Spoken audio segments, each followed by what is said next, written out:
It is Tuesday afternoon at 4 p.m. in Switzerland, and it's SpaceCafé Web Talk time. Our SpaceCafé Web Talk, 33 minutes with Professor Chris Welch, will begin soon.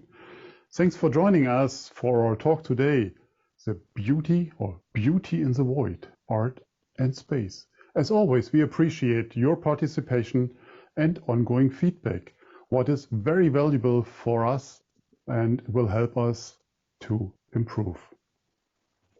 I'm Torsten Kriening, your host today and publisher of SpaceWatch.Global, and we are a Switzerland-based online platform for information in and about space and new space activities in a geopolitical context.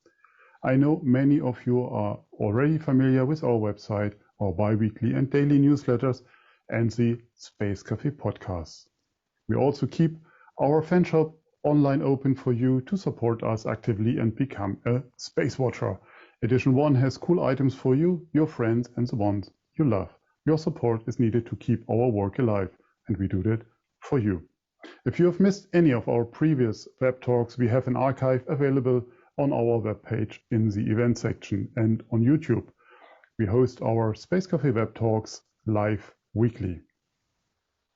My guest today is someone I met first 10 years ago. At that time, he started into his next career at the International Space University, ISU. And I admire his outstanding and really multifaceted, difficult English word, multifaceted work. He is one of the wonderful and absolute inspiring people in our sector, in our space sector. With that, welcome, Chris Welch. Thank you, Torsten. Very pleased to be here. Let our audience know a little bit about you. Chris is Professor of Space Engineering and Head of the Space Payloads Laboratory and Director of the MSc, the Master Program in MSc in Space Studies at the International Space University in Strasbourg, France. He is the former Vice President of the International Astronautical Federation, an academic in the International Academy of Astronautics, and now also President elected of the British Interplanetary Society. He is also a board member of the World Space Week Association and an advisor to Space Hero, the Moon Village Association, and the Initiative for Interstellar Studies. Although technically a physicist-tuned engineer, Chris considers himself as a spaceist, and I think we will hear about what it is later on. Interested in all aspects of space. His main interests are in space systems and space exploration, all from an interdisciplinary perspective. We will hear more about that, I'm quite sure, in a minute. Chris is well recognized for his space education and outreach activities, receiving the 2009 Sir Arthur Clarke Award for the achievements in space education. Chris, with that, happy to have you here with us today. Let's kick that off. Super pleased to be here, Torsten. So that's what you're saying now. So let's see what you say in half an hour. So last week I talked with Teresa Hitchens from Breaking Defense, and we used Star Wars, Star Trek, The Expanse as pop art, pop culture cliffhanger to talk about military space. Today we will talk about art and space without the military component, and I'm pleased to do so. Talking about art, I would like to start with setting the stage with you. So what is art? Might be a bit too big question for our 33 minutes, but what is art for you? I think that is the easy Okay, answer. well, I should start off by saying, just to remind people what you said, I'm a physicist turned engineer. Okay, I'm not a professional artist. I think probably my only artistic qualification per se is a UK City and Guilds certificate in photography from some years ago. That said, okay, I'm interested in art and in the space world. I like to think of myself as maybe being an interlocutor or kind of an ambassador to try and bring the two sides together. Clearly, there are many different definitions of art, but for me, I guess I would say that art is what people do when they create works which they use to express their ideas, their imagination, their view of the world. It's about sharing that aspect. I guess in a hope that this work, whatever it is, will have some sort of impact on another human being and their perceptions, their understanding. So that's my definition of art.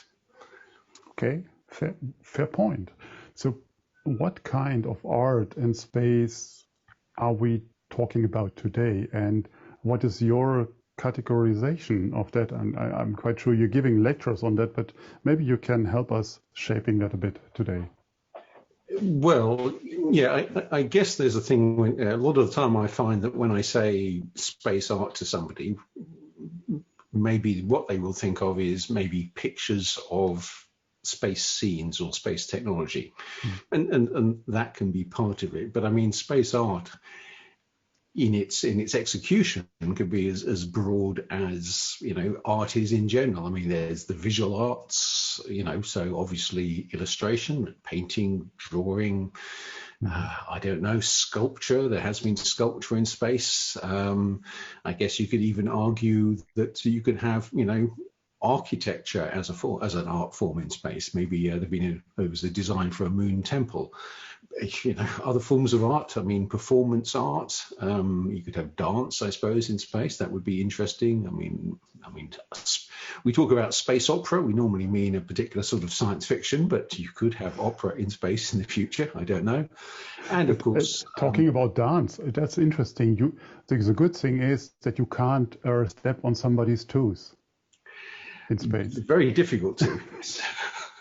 So it's good for me. So at least that's the reason to go up. I suspect, having seen some zero-G dance, not in space, but in a zero-G aircraft, it's actually, you know, there are other concerns. So, you know, to be honest, it's more where you crash into your partner than where you step on their toes. But so, I mean, literally, you know, any form of art that you could conceive on the ground, you could have in space. I mean, there have been people who have tried to categorize space art.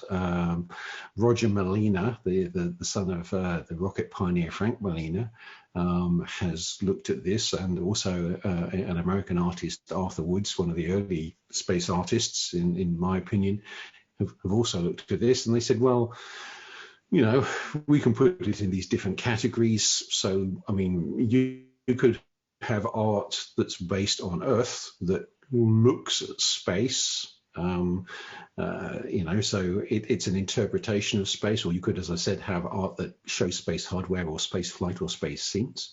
But at the same time, you can have art that is specifically designed to be executed in space. There have been some works of art that are designed for the surface of the Earth to be seen from space. You can have art that is made in space, art that is maybe specifically designed for space habitats.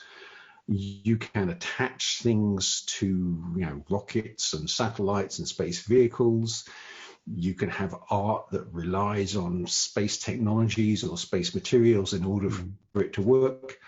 And then you can generally have, you know, performance art, you know, the dance that I was talking about, you know, you couldn't do it in space, but in the meantime, you could maybe do it in a parabolic aircraft. So, I mean, there's a very, very wide range of potential options. Okay, wow. So, I mean, that was pretty abstract so far. So can you please give us some examples of what you define or what you see as art, or in this various categories you draw? I mean, I think to see somebody from space on Earth is not too difficult today when you get 30-centimeter resolution. I mean, it can be a drawing more or less on the. It's getting easier for sure. The higher the resolution. Although, of course, it's more fun if a human being can see it from space. I mean, to give an example of art that examines maybe space themes and terrestrial themes, I mean, the artist Alexandra Meer, a long time ago, created this work of art on the beach at Noordwijk. Those of you in the space community who know the space world will know that Noordwijk is where ESTEC, the European Space Agency R&D Centre, is. And she was concerned with the fact that no women had gone to the moon, a theme that's come up again recently. And so she used heavy machinery to sculpt a lunar landscape effectively on the beach at Noordwijk. And then she climbed up to the top of one of these things with a flag and had herself photographed. And, she was the first woman on the moon. But there are other sorts of things. I mean, I used to be on the board of an organisation in the UK that at that time was focusing on the interaction of art and science, and particularly space at one point. And they had an exhibition, an activity called Republic of the Moon.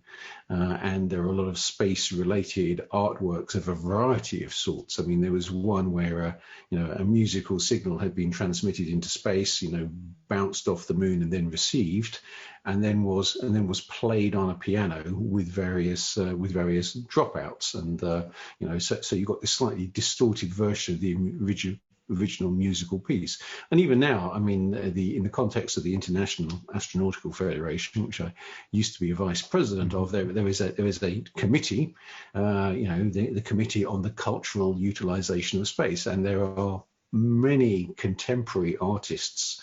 Eva van Linden-Tol, Sarah Jane Pell, Nelly Ben Houn, Melanie King, Nahum, who I'll probably mention later, Thomas Saraceno, and some of the older generation, the original space artists, Arthur Woods, Richard Clarke, who are active in promoting space art, in coming up with ideas, particularly how to examine these themes terrestrially.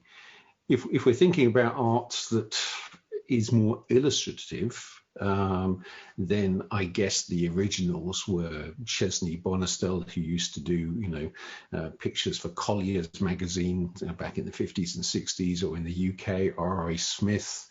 Nowadays, contemporary space artists such as David Hardy, Pat Rawlings is a very famous one in the US. So we have those. But then I suspect that most people don't realize how many pieces of work have already been flown into space.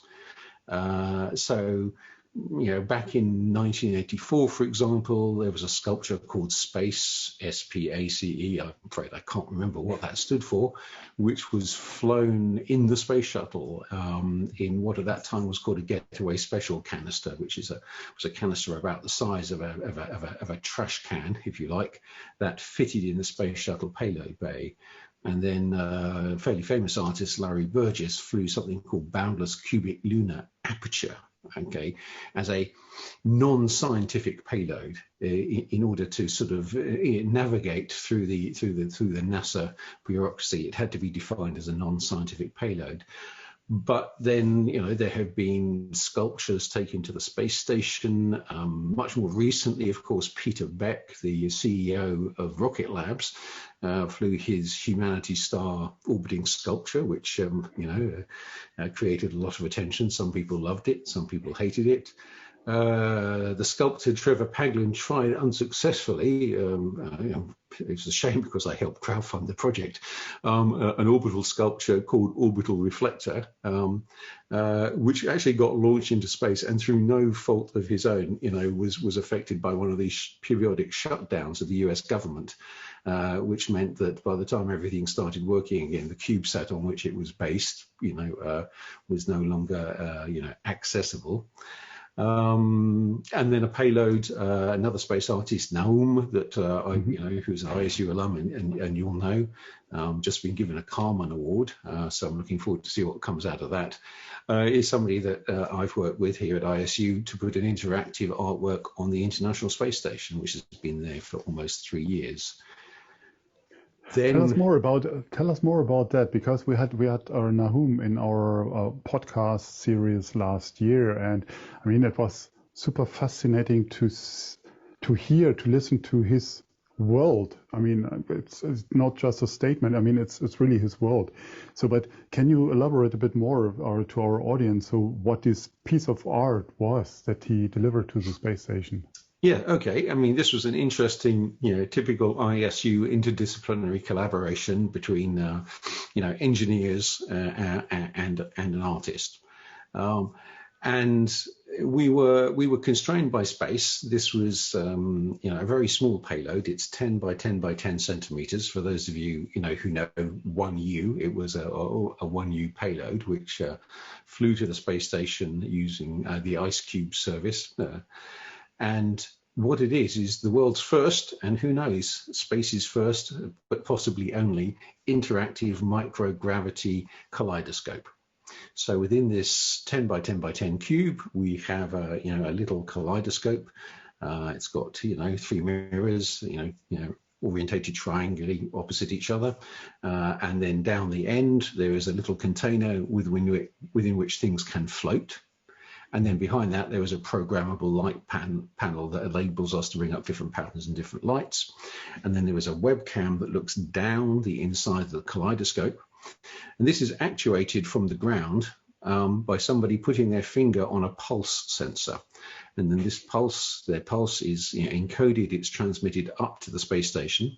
It causes the kaleidoscope to operate. And then the video image comes back down in what we call near real time, because we can never be quite sure just how real time that will be, and can be presented on a screen. But the point is, this allows somebody to control something and interact with something in space by putting their finger on a sensor. And it's a very human thing. It's a fundamental aspect of the human body, is the pulse and the circulation. And as somebody who tries to write poetry from time to time, I also couldn't resist the temptation to send a specially written poem related to this, which is on the outside of the kaleidoscope. And so every time the kaleidoscope sort of rotates, the poem turns with it as well. The engineers on the project said, we're very engineering. We're going to maximize the artistic density of this payload. Okay. So can you recall the poem for us, or is it an? It's long. If I'm happy to give you a reading, but you'd have to give me a minute or two to pull it up. It was very unusual because it ended up as a very long, thin poem. In order to fit specifically into this space. It was one of the constraints, not a usual poetic constraint, but here the poetic constraint was it had to be very long and thin. So if you want me to do that, and you can give me a minute or two to pull up the PDF, and I can do that. But we will do that later on in our clubhouse. How does that sound? That sounds good. That gives you then these 2 minutes in between to pull up the PDF. And for all of you that want to hear Chris' poem, so please come over with us to Clubhouse. We have a question from if I could see it, Andy McGarry. Hi, Andy. Would you include the tradition of mission patches to be worthy of inclusion as space art? Interesting one. That's interesting. I mean, they certainly have artistic aspects to them. I suspect that, I'm not an artist, remember that, that they would be considered to be closer to illustration or graphic design than they would be to art. So they use artistic principles, to solve a problem, to communicate something about the mission, in the same way that engineering applies scientific principles. So, they certainly have that aspect to them, but I wouldn't say that they are primarily, fundamentally, artistic activities, but they're certainly creative activities. And I don't know how satisfying an answer that is, but I mean that, trying to draw exact lines between, what is art and what is not art is something that, certainly people with many, many years more experience of this than I have got into. And, so I can only offer a personal opinion. That's at least good for me, and gives me also the chance then to talk to an art academician or so, or somebody really into this field are a bit more in one of the first upcoming Space Cafés. But a general question, and I mean, you know that I have an engineering background as well, not as decorated as you, but why do we need art in space? So what is it for? Is it just for inspiration, or what does it give us? Well, I mean, the question, why do we need art in space, is just a specialized variant of why do we need art, or why do we need art in Germany, or why do we need art in Strasbourg? You know, I mean, you know, so to my point of view, you know, wherever human beings go, their culture goes with them, and art is part of their culture. I'm reminded. I mean, Arthur C. Clarke is a figure that I think many of us will recognise. A science fiction writer, a futurist, the first chancellor of the International Space University. And there was a book he wrote, which I seem to be quoting from more and more these days. In 1962, he wrote a book called Profiles of the Future, which looked very broadly at a whole range of human activities. And in that, he said something like, the creation of wealth is fine, it's a good thing. But in the longer run, the only human activities that really mean anything are the search for knowledge and the creation of beauty. Okay? This is the situation. The only real discussion is which comes first, the creation of wealth, or the search for knowledge and the creation of beauty, or do you do it the other way around? So for me, wherever human beings go, they will search for new knowledge, and they will also try to create beauty. It's a very fundamental aspect of humans. Not all humans, not all the time, but that's part of the diversity of the human race. That some people will try to create beautiful things. Okay, let's talk about more programmatic and more severe issue. And that's how we can get permissions. I mean, art is a signature of civilization, as John Sibelius said. On Earth, art can be provoking, it can be active, it can be brutal. So how can we allow us to do so in space at that point of time? I mean, not forever, but in the time where we are in our, I would say, baby steps of setting our foot on another terrestrial body. So who is regulating art in space compared to the rest what we do? And how can I get permission to do art in space? I mean, how can I draw something on the night sky? Well, I mean, I think that's an extension again of how do you get permission to do art, on Earth? If I suddenly decide to create a sculpture in your living room, hopefully I would get permission from you before I do that, because it's your living room. If I want to do something in one of the, the public squares of a city, I talk to the people who are in charge of the city, and so on. I think the uncertainty here comes from a broader question, not connected with art, but the question is, how do you get permission to do anything in space? And yeah, I'll be honest, that in some circumstances, I don't think we have a good answer for some of those things. I mean, we've seen space activities undertaken where in retrospect, we should have had, more, discussion, more permission. I mean, the recent, upset over all of Elon Musk's Starlink satellites, and the effect that they're having on, observational astronomy from the ground. I mean, clearly there wasn't a lot of consultation between, the different communities there. Who did Elon Musk need permission from to do that? Who did Elon Musk need permission from to put a Tesla Roadster into a deep space orbit? And on one level, space is still at that sort of level. You do it because you can do it, and then there's a question about what's reasonable. I mean, I didn't ask anyone's permission to send a poem to the International Space Station. I just put it in my payload because I could. Now, for a poem, that's not very brutal. Well, depends on your view of my poetry. Find out about that later. So there isn't a clear answer to that. Obviously, if you want to put something inside a space station or on a space vehicle, at some level you have to interact with the people who own that vehicle or that space station.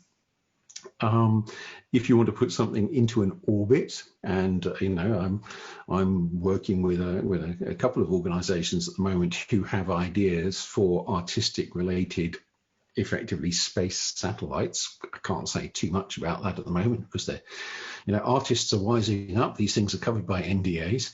The question is, who do you have to get permission from to launch a satellite? Or if you want to put something on the moon, who do you have to get permission from to put something on the moon? And we're going to see a lot of art going to the moon fairly soon. Later this year, Astrobotic are sending their Peregrine lander. End of this year, might drift into next year, and they will be carrying something called the Moonark, which has got 50-something individual artistic components, and so where is permission being sought there for the art? It's just being treated as a payload, in as much as it's a inoffensive payload. It doesn't do anything. It's a passive payload. Most people don't really care. If you were to look at some other sort of payload, I remember 20, 30 years ago, there was an idea for the first sculpture on Mars, which was going to be carried by a European Mars lander, which didn't happen as it went forward. And the proposal there was there was this little sculpture that was going to carry, a little bit of human blood and a little bit of water and so on. And, that gets to be more complicated once you're carrying, biological materials as part of an artwork to another planet. Then you're going to start to come up against planetary protection protocols. But at the same time, as we saw with the Bereshit lander, the Israelis had put tardigrades on it, and nobody knew anything about that until the lander crashed, and a while later when the story came out. So the whole question of how do you get permission is not a well-defined one, because the question of how do you get permission to do things in space at all, is not well defined. Some parts are seriously well defined. If you want to put something in a geostationary orbit, you better talk to the International Telecommunications Union. But other projects, for other orbits or other worlds, it's not really clear. So, but it goes along the Wild Wild West theme that we have in putting stuff into space because of the non-existing or limited regulation, as you just mentioned. So what would be your proposal of overcoming that? At the moment we have UN COPIUS, Scientific and Technical Subcommittee going on. And I would say for me, the first time in the last week, we saw a massive stand-up of nations talking about space sustainability. For the first time, and at least as long as I follow it, with very clear statements. It's not this typical political, yes, we have to be good to each other. No, we have to act now. And we see it also last week from the European Space Debris Conference and other activities. So there is obviously some momentum going on at the moment. But if we translate it now to the, as you say, specialized or narrow view in the art thing, the Tesla, many of these things is because they can, because they are wealthy enough or they're privileged enough to do so. Yeah. And the story of the tardigrades, I think that was clearly on this edge of planetary protection. Even Moon is in a low category, and getting permissions or just putting it on because they can. And so, are there any suggestions of methodology that should be applied? Well, you see, first of all, I had to start off this talk by saying I'm not an artist. Now I have to say I'm not a space governance person. I think there are plenty of other people you could ask that question to. What I would say is, I guess, that one, space is becoming more democratic. Okay. Admittedly, you still have to be fairly privileged, either in terms of money. If you want to fly into space, you have to have $55 million to buy a ticket from Axiom / SpaceX. I mean, that's a thing. But at least you can. You don't have to be a space agency astronaut. And then there are other activities, various reality TV shows maybe, such as Space Hero, where you will win a place on a competition. And I would say the important thing for the space community is to recognize that space is becoming more democratic. I think the space community as a whole, which has primarily been technocratic for the last 50, 60 years, needs to understand that things are opening up. And whether art should be treated separately. I would say if you want to put something into space, whatever it is, whether it's a technical payload, an artistic payload, a commercial payload, there needs to be some sort of structure. And I don't think artistic payloads should be treated differently. If an artist says, I want to go to Florida to do my art, nobody's going to go, well, have you submitted that, to the appropriate authorities to find out if you're permitted to go to Florida? No, because it's Florida, because we've all got used to the idea that you can travel to places and do things as long as they don't pose a threat to anyone else. And that's the sort of mindset we should be looking at for space. And so, the point is, artistic activities are not scientific activities, and the science and technocrats have been running space for so long, and they don't really quite understand what art is about and what these artists are doing. And who knows? And engineering, frankly, exists primarily, well, not primarily, but substantially to reduce surprises. Engineers do not like the unknown. It's all about making sure that your rocket flies properly. We don't like it when they blow up or when the wings come off planes. Those are bad things if you're an engineer. So engineers try to have everything defined up front, which is kind of very different sometimes from an artistic project, which is looking specifically to be challenging, to be opening, and to be maybe a bit confrontational. But that doesn't mean that a payload that is launched into space, because it's an artist payload, needs to be considered any differently from a technical payload. Okay, so let's talk about the ISU for a minute. I mean, giving the three I's, the ISU stand for so interdisciplinary, international, intercultural. So how does the ISU implement art into the holistic courses or into the courses at all? Or does art have a place in the ISU programs? Oh, absolutely. I mean, ISU is resolutely interdisciplinary. Yeah. And that means, all the disciplines have to be treated, equally, while at the same time, obviously, acknowledging the fact that the space community, has a strong scientific and technical bias.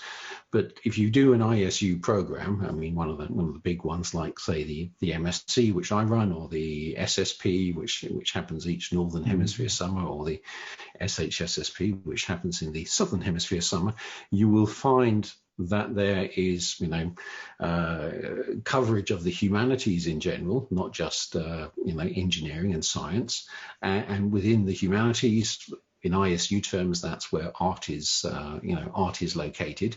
And so we have classes and workshops with artists. So for instance, this summer, we'll be having our space studies program in the summer, and Nahum, the Mexican artist I mentioned earlier, along with a colleague, Kerry Doherty from Australia, they will be running, the humanities department, and there will be artistic activities there. And at the same time, when we had the opportunity to send payloads to the International Space Station, we sent 3 payloads. 2 of them were science, but because we're ISU, one of them, was an art payload because we're ISU, and that's the sort of thing that we do. And it's interesting, the 2 science payloads have come back. started to get papers out about them, but the artistic payload is the one that's still there, and it will come back, all things being equal, in January, and I look forward to having it back and having in my hands, my poem, engraved on this piece of metal, which was spent 3.5 years in space, and then I will put that up on my wall, and I have to say I will be very pleased by that. Partly because I got to fly my poem, but more I got to do something artistic in space, and hopefully open up the way a bit more for real artists who want to do more real things in space. Absolutely. I would like to pick one of the questions we got in, because we are slowly but surely running out of time, as our production, our team already signaled us. Sveta, thank you for your question, and great to have you here in the audience. Her question is, should commercial space companies, especially space startups, be looking into including an art angle into their company's policy, or maybe more relevant would be mission design aspects, probably. If he has any advice on why and how can they incorporate, I mean, Think Planet has a resident artist in their office, so something like that. Planet is a really good example of this, and I don't know if it was the ISU effect. One of the three founders, Robbie Schingler, did the ISU Masters, but they have an artist in residence, and they have for almost a decade now, I think, been running what they call the largest orbital art show. So every one of their satellites that goes into space, is laser etched with an artistic illustration on the side, and they've launched, I don't know what, 200, 300, maybe more CubeSats.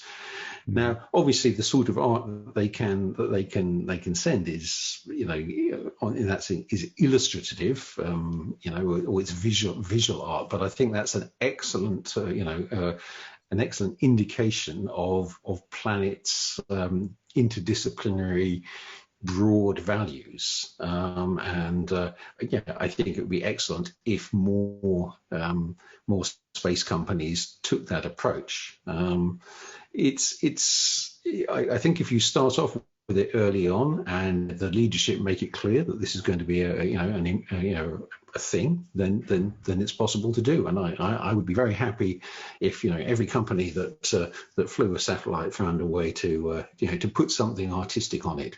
I mean, there have been kind of sculptures that have flown on satellites. I recall some slightly strange looking sculptures by my standards by I think there were a couple of German artists, I think Becker and Seltz, and they did something called Weltraum Visitor, which was attached onto the TerraSat X satellite launched back whenever. So there have been these things going on. I just think that in many ways there's probably more things happen than most people realize. I mean, Thomas Pesquet, who just launched, to the space station. The last time he was there, he was involved in 2 space art projects. He did an on-orbit test of a shape memory alloy sculpture for the French sculptress Annie Bannon, who ultimately hopes to put a sculpture on the moon. Again, I don't know how you get permission for putting a sculpture on the moon. And then he also did a much kind of simpler project. I can't remember what it's called, but it was like a kind of paper sculpture of the Hubble by the French artist Edouard Cac, and that was designed on the ground, and then Thomas Pesquet created it when he was on orbit. There are all these things going on, but a lot of the time I think people don't know. Astronauts have written poetry while in space. Astronauts have painted watercolors on the space station. Nicole Stott, for example. We heard about it, yeah. Absolutely. No, great. Chris, I think we have to come to an end, but I would like to end with these wonderful words. Carrie Christensen, and good morning to New York, Carrie.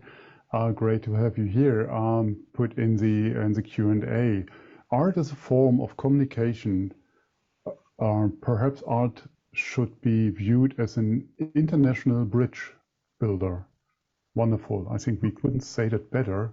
And yeah, with that, again, I'm afraid we have to come to an end. Even so, I think we will continue that discussion, but be assured, I mean, we will touch on space and keep that, not space, art in our further space cafes and on our website. And talking about Planet, I will have the pleasure on the 25th, and that's a spoiler, it's not on the program yet, I think it's the 25th year of May, to have Will Marshall from Planet. Oh, excellent. Yeah. I've known Will probably since he was about 17, 18. And so he would be a great person. Ask him why they do that. And I think, you'll get some very, very interesting answers. Absolutely. So what comes up, this week will hold some more awesome events for you. On Thursday at 4 p.m. we will start our first SpaceCafé Scotland, hosted by Angela Mattis in association with Astro Agency, and talking to members of the Scottish Space Leadership Council. It's an interesting format we experiment with, and again, it's a launch of the SpaceCafé Scotland. Then on Friday morning, at least for us here in Europe, we will launch our SpaceCafé Greater Bay Area, China. So, and that's the Hong Kong region, Macau and Guangzhou. And that's by Blaine Curcio, and he will have Greg Daffner of GAPSAT as his guest. On the 4th of May, I will talk with my good friend Timo Dayu, our only son from Space in Africa, in my 33 minutes. In the next week, we will have then on Thursday the second edition of the SpaceCafé Germany by Andreas Schepers, and we will talk to a real astronaut, to Thomas Reiter we have in our talk, but this talk will be in German for our German audience. On the 7th, again, another busy week, we will launch at 6 p.m. European time our SpaceCafé Canada by the wonderful Dr. Jessica West, and her guest will be Dr. David Kandel from the Outer Space Institute, and I'm really looking forward to that talk or to listen to it. And on the 11th, I will talk in my 33 minutes with another wonderful space communicator, with Laura Forsek. All events are online on Eventbrite, and as always, we would like to hear your feedback, so please check in with us on Twitter, on Facebook, and LinkedIn. Please don't forget to sign up for our daily or bi-weekly newsletters, and if you like to treat yourself with something special, become a Space Watcher today, and your support will help us. Take your credit card, visit our fan shop at shop.spacewatch.global, and I know we say that again and again, but we really need your support to continue our work. Thank you all very much for your interest today. Thank you, Chris, for this inspiring talk and being my guest. And thanks again to the entire team behind the scene for doing their wonderful job week by week. Again, I hope you all will stay safe and stay healthy. Thanks for joining us. I hope to see you next week or later this week. In the meantime, visit our website, follow us on social media, or see you or hear you on Clubhouse in a moment. And with this very, very special treat, you will hear the poem that Chris sent to the ISS. Don't forget, become a Space Watcher. With that, thank you very much, Chris. Bye-bye, and see you in a minute on the other side. Thanks, Torsten.